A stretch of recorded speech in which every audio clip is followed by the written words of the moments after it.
please like and subscribe to our channel. Leave your questions and feedback in the comments section. Enjoy the video.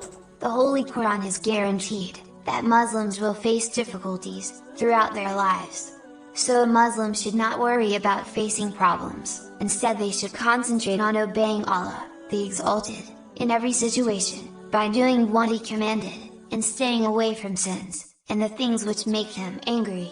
A Muslim should remember that the Holy Prophet Muhammad, peace and blessings be upon him, has advised in a narration, found in Sahih Muslim, number 6561, that every difficulty a Muslim faces, even something as small as getting pricked by a thorn, Allah, the Exalted, will forgive a sin they committed, and raise them in rank.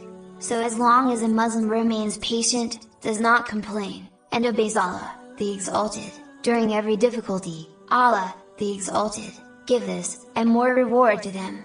A Muslim should not worry about facing difficulties, they should concentrate on doing this instead.